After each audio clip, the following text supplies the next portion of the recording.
વંદે માતરમ. આજે આપણે વ્યાકરણ લેખનની સમજૂતી મેળવવાની છે. હવે વ્યાકરણના જે પ્રશ્ન હોય છે એ આપણે પરીક્ષામાં પૂછાય છે. તો આ પ્રશ્નોના જવાબ છે એ કઈ રીતે લખવા અને સાથે સાથે કઈ કાળજી રાખવી, કેવી રીતે લખવા એની સમજૂતી આજે આપણે મેળવીશું. તો પહેલા આપણે અર્થ વિસ્તાર કે વિચાર વિસ્તાર કરતી વખતે જે ધ્યાનમાં રાખવા જેવી બાબતો છે તેની સમજૂતી મેળવીએ કે આપણે અર્થ વિસ્તાર કે વિચાર વિસ્તાર છે પરીક્ષામાં પૂછાય તો એ તમારે કઈ રીતે લખવો. તો જેમાં આપણે જોઈએ તો કે અર્થ વિસ્તાર છે કે વિચાર વિસ્તાર છે એમાં પહેલો જે મુદ્દો છે કે આપેલી જે પંક્તિ છે કે તમને જે પંક્તિ આપેલી હોય છે એ આપેલી પંક્તિ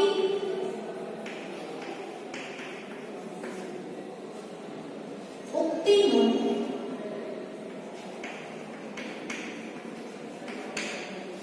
અર્થ બરાબર સમજી લો. અર્થ બરાબર સમજી લો.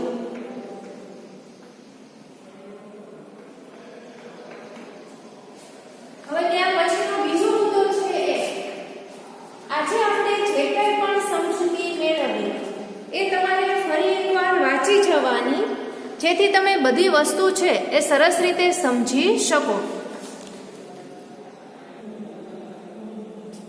હવે ત્યાર પછીનો જે બીજો મુદ્દો છે એ જોઈએ તો જરૂરી મુદ્દા પાડી. જરૂરી મુદ્દા પાડી તેનો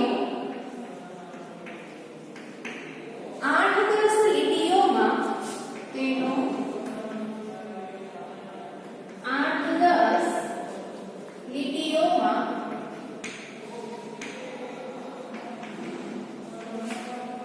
વિસ્તાર કરો.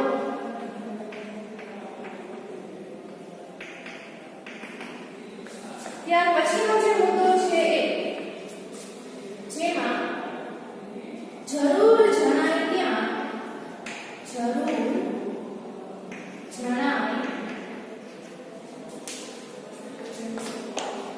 ત્યાં દ્રષ્ટાંતો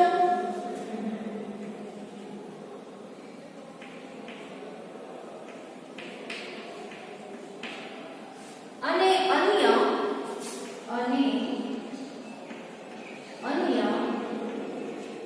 કહેવતો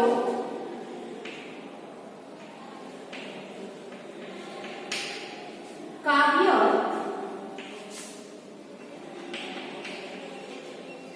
પંક્તિઓનો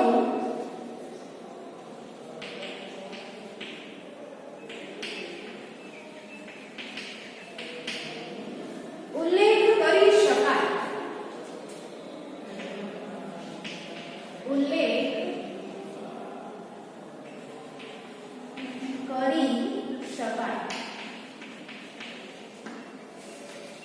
હવે આ જે મુદ્દાઓ છે એ પ્રમાણે જો આપણે જવાબ લખીએ તો છે એને આપણને પૂરેપૂરા જે માર્ક્સ છે માર્ક્સ મળે છે. હવે ત્યાર પછી છે મહત્વની હોય તેવી.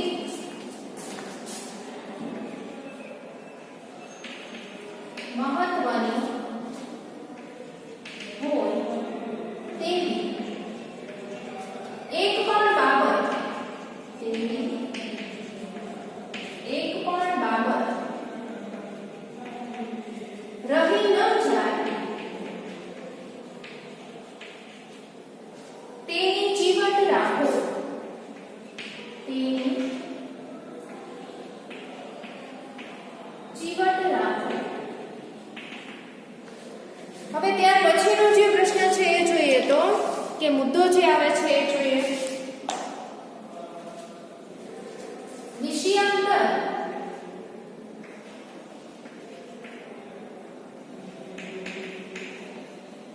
ન થાય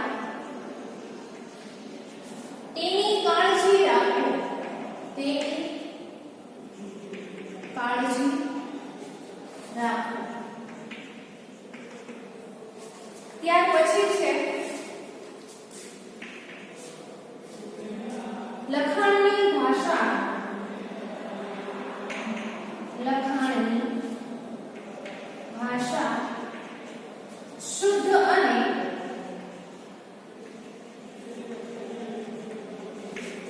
સરળ હોવી જોઈએ.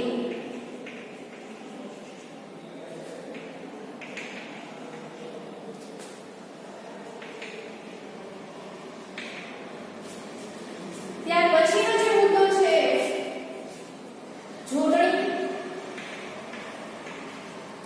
વિરામ ચિહ્નો,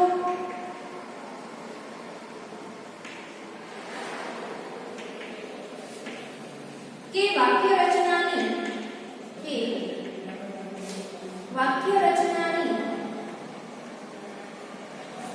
ભૂલ ન રહી જાય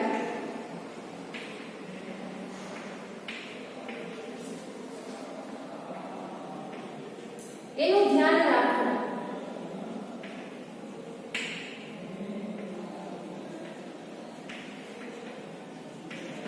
ત્યાર પછીનો મુદ્દો છે અર્થ વિસ્તાર,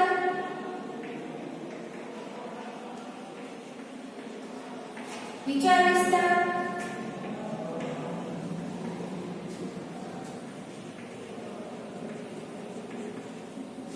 કર્યા પછી એ સમગ્ર લખાણ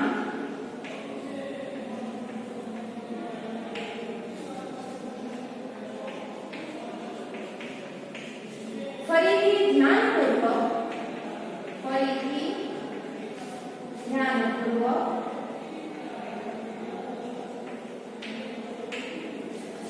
વાંચી જાઓ.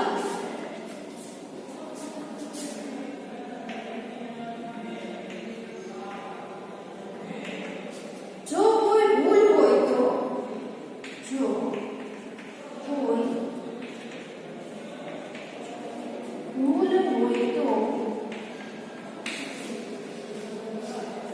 તે સુધારી લો.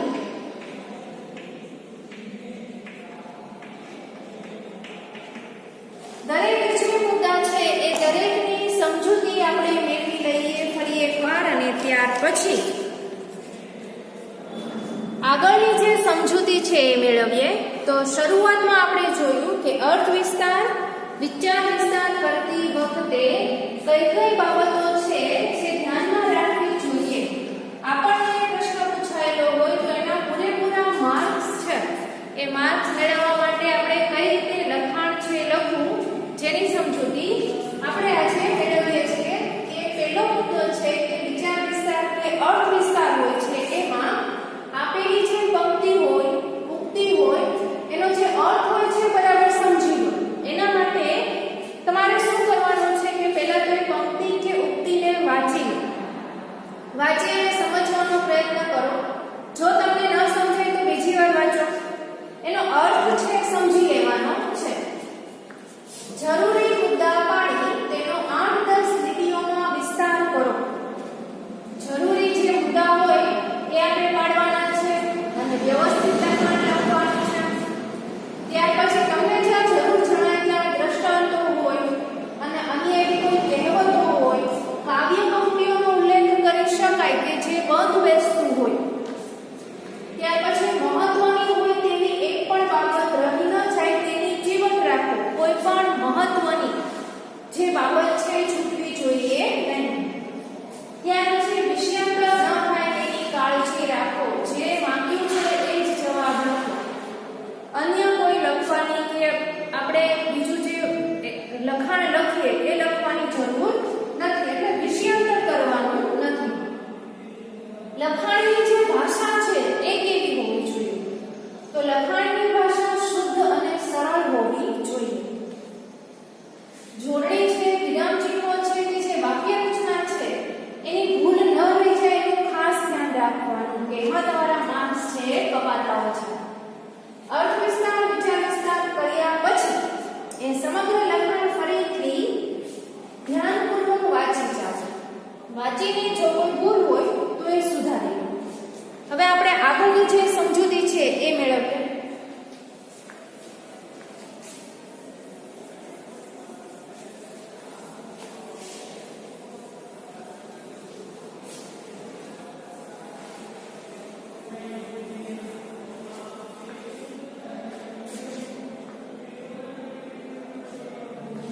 હવે ત્યાર પછી છે કે પત્ર લેખન વખતે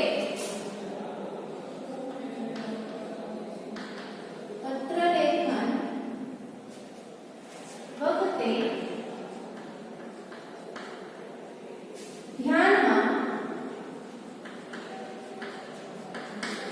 રાખવા જેવી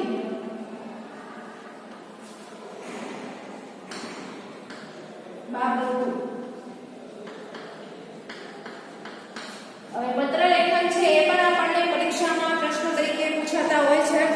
વ્યાકરણ છે તો વ્યાકરણમાં નિબંધ લેખન હોય છે, વાર્તા લેખન હોય છે, વિચાર વિસ્તાર હોય છે, પત્ર લેખન હોય છે. તો આ જે પત્ર લેખન છે એ પત્ર લેખન લખતી વખતે કઈ કઈ બાબતો છે જે આપણે ધ્યાન રાખવું જોઈએ એની સમજૂતી મેળવીએ. તો જેમાં પત્રની જમણી બાજુના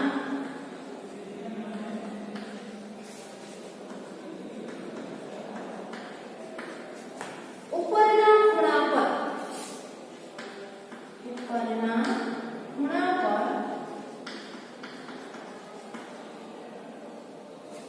તમારું નામ,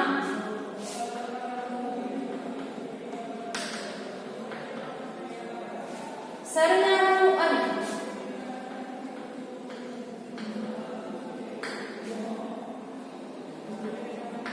તારીખ લખો.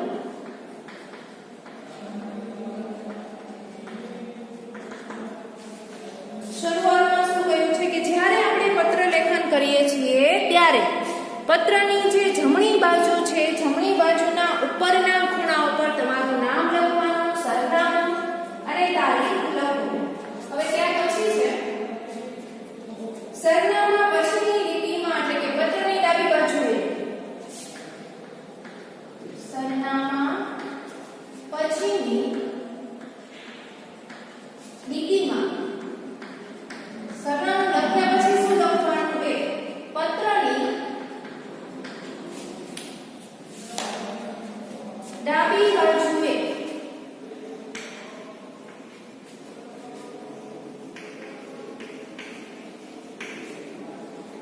સંબોધન લખવું.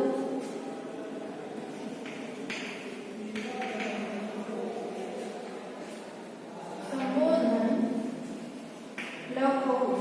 વડીલોને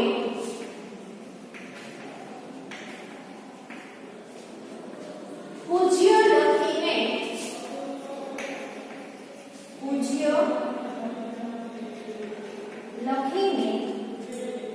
સંબોધન કરવું જોઈએ.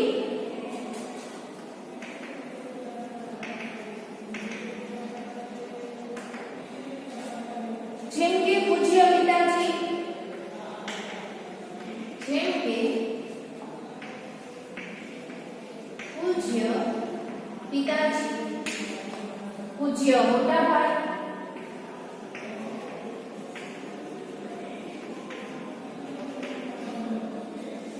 પૂજ્ય ગુરુજી,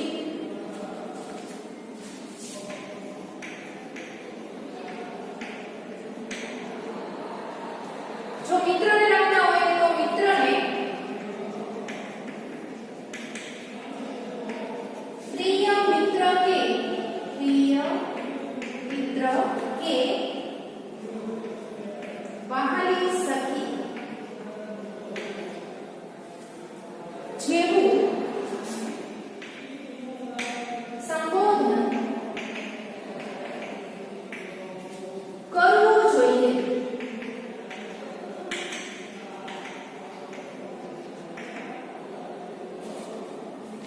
હવે ત્યાર પછી છે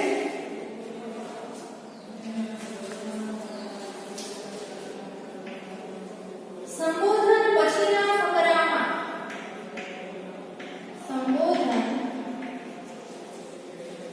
આપણે જે સંબોધન કરીએ છીએ એના પછીનો જે ફકરો છે એમાં શું લખવાનું? તો સંબોધન પછીના ફકરામાં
ત્યાર પછી પત્રમાં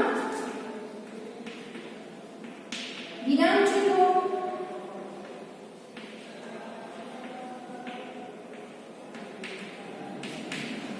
યોગ્ય ઉપયોગ કરવો જોઈએ.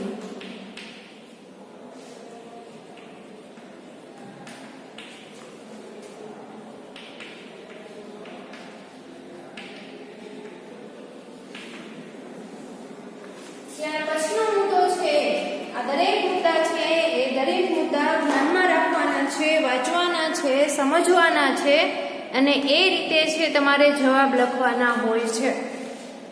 હવે ત્યાર પછીનો જે મુદ્દો છે એ પત્રોમાં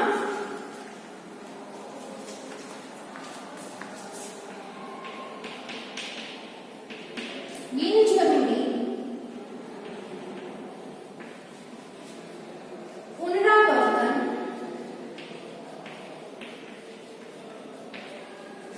કરવું નથી. હવે ફરી એકવાર છે આપણે દરેક જે મુદ્દા છે મુદ્દાની સમજૂતી મેળવી લઈએ અને કઈ રીતે લખવા છે બાબતો દરેક યાદ રાખવાની છે. કે જેમાં સૌથી પહેલો મુદ્દો છે કે પત્રની જમણી બાજુના ઉપરના ખૂણા પર તમારું નામ, સરનામું અને તારીખ લખો. જ્યારે પત્ર લખીએ છીએ ત્યારે પત્ર લખતી વખતે જમણી બાજુના ઉપરના ખૂણા પર તમારું નામ લખવાનું, સરનામું અને તારીખ લખો. સરનામા પછીની લીટીમાં પત્રની ડાબી બાજુએ સંબોધન લખવું. વડીલોને પૂજ્ય લખીને, આપણે કોઈ વડીલ છે એ વડીલને પત્ર લખતા હોઈએ તો પૂજ્ય લખીને સંબોધન કરવું જોઈએ. વડીલ હોય તો માન આપવું જોઈએ, આદર આપવો જોઈએ. જેમ કે પૂજ્ય પિતાજી, પૂજ્ય મોટા ભાઈ, પૂજ્ય ગુરુજી.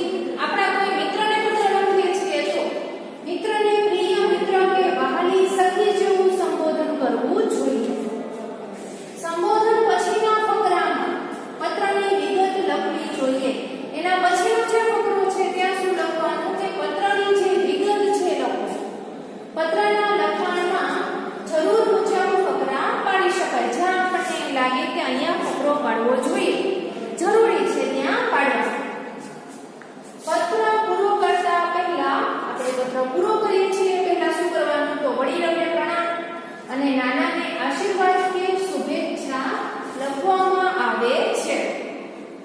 પત્રની ભાષા સરળ અને હૃદયને સ્પર્શી જાય તેવી હોવી જોઈએ.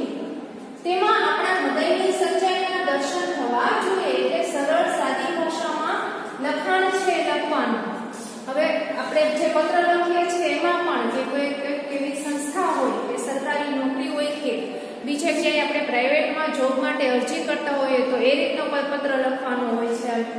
આપણા વડીલો હોય કે સગા સંબંધી હોય એમાં આપણે પત્ર લખીએ તો એક અલગ લખીએ છીએ કે જેમાં આપણે ખબર અંતર પૂછીએ છીએ. કોઈ મહત્વની બાબત જણાવવાની હોય તો એ જણાવીએ છીએ. પત્રમાં વિરામ ચિહ્નોનો યોગ્ય ઉપયોગ કરવો જોઈએ. પત્રોમાં બિનજરૂરી પુનરાવર્તન કરવું નહીં. જે જરૂરી છે એ બધું જ વિગત છે લખવાની. બિનજરૂરી જે બાબતો છે એ બાબતોનો આપણે પુનરાવર્તન છે એ કરવાનું નથી. ફરી એકવાર સમજૂતી મેળવી લઈએ. પત્રની જમણી બાજુના ઉપરના ખૂણા પર તમારું નામ, સરનામું અને તારીખ લખો. સરનામા પછીની લીટીમાં પત્રની ડાબી બાજુએ સંબોધન લખવું. વડીલોને પૂજ્ય લખીને સંબોધન કરવું જોઈએ. જેમ કે પૂજ્ય પિતાજી, પૂજ્ય મોટા ભાઈ, પૂજ્ય ગુરુજી. મિત્રને પ્રિય મિત્ર કે વહાલી સખી જેવું સંબોધન કરવું જોઈએ. સંબોધન પછીના ફકરામાં પત્રની વિગત લખવી જોઈએ. પત્રના લખાણમાં જરૂર મુજબ ફકરા પાડી શકાય. પત્ર પૂરો કરતા પહેલા વડીલોને પ્રણામ અને જે નાના હોય છે નાનાને આશીર્વાદ કે શુભેચ્છા લખવામાં આવે છે. પત્રની જે ભાષા છે સરળ અને હૃદયને સ્પર્શી જાય તેવી હોવી જોઈએ.